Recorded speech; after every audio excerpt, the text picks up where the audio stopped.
daripada UPSI. Pada kali ini saya akan menerangkan tentang apa itu penyakit jantung. Saya akan menerangkan beberapa sebab itu, faktor, gejala dan cara pencegahannya. Untuk mengetahui lebih lanjut, jom ikut saya. Okey, saya akan menerangkan apa itu definisi penyakit jantung. Penyakit jantung ini adalah merupakan penyakit yang mengganggu atau menyekat saluran sistem pembuluh darah, atau lebih tepat lagi, dia akan menyerang jantung dan salur-salur darah. Okey, serangan jantung biasanya berlaku apabila terdapat satu ketebalan darah yang menghalang aliran darah di dalam arteri koronari yang membekalkan darah ke suatu bahagian otot jantung. Aliran darah ke jantung yang tersekat boleh memusnahkan sebahagian daripada otot jantung. Ini akan menyebabkan gangguan pada otot jantung dan akan menyebabkan serangan kepada jantung kita. Pasal 5 sebab utama berlakunya penyakit jantung. Sebab pertama adalah akibat daripada asap rokok. Asap rokok ini mengandungi 4,000 jenis bahan kimia yang boleh menyebabkan pelbagai jenis penyakit kronik, terutamanya penyakit jantung. Asap rokok akan mempercepatkan pembekuan darah di dalam salur darah jantung. Okey, ia juga akan mengalahkan pemenapan lemak pada dinding-dinding salur darah. Seterusnya, asap rokok juga akan mengurangkan bekalan oksigen ke jantung dan akan menyebabkan tekanan darah juga akan meningkat. Okey, sebab kedua adalah kandungan lemak yang tinggi di dalam tubuh badan kita.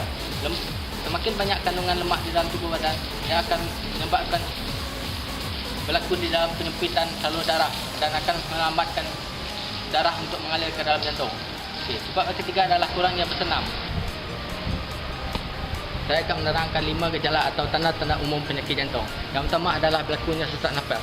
Sesak nafas ini sering terjadi ketika seseorang itu melakukan senaman ringan atau melakukan kerja-kerja yang ringan saja. Okey, gejala kedua adalah mudahnya berlaku peluh pada seseorang itu. Gejala peluh ini sering berlaku ketika pada waktu malam, sehingga akan menyebabkan seseorang itu terpaksa menukar bajunya berkali-kali. Berpeluh ini juga akan berlaku tidak mengira waktu, maupun pagi ataupun siang. Gejala ketiga adalah buku lali akan menjadi bengkak. Okey, seorang yang menghadapi gejala ini, mereka akan mendapati kaki mereka akan menjadi bengkak dan berat.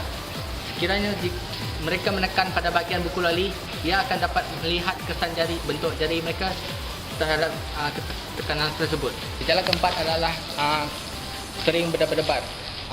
Seseorang yang menghadapi gejala ini, mereka akan sering berasa berdebar-debar tanpa mengira waktu. Ini kerana akibat daripada denyutan jantung mereka yang menjadi kuat. Okey, gejala kelima adalah sakit dada. Okey, pesakit akan mengadu sakit dada di bahagian dada, sama ada di tengah kiri dada ataupun di kanan. Pesakit mengatakan sakit tersebut turut dirasakan di bahagian leher, kiri bahu dan juga kiri kanan. Mencegah penyakit jantung. Pertama adalah dengan mengamalkan gaya hidup yang sihat. Gaya hidup yang aktif seperti bersukan, bersenam dan melakukan aktiviti beribadah amat baik untuk kesihatan tubuh badan.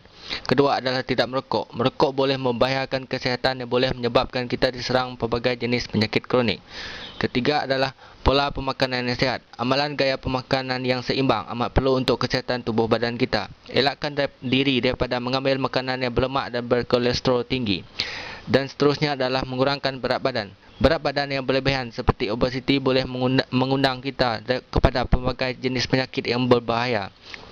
Berat badan yang normal dan mempunyai BMI yang ideal adalah amat sesuai dan sihat untuk tubuh badan kita. Okey, sebagai akhir kata daripada saya, amalkanlah gaya hidup yang sihat agar kita sihat, penyahat dan bebas daripada sebarang penyakit.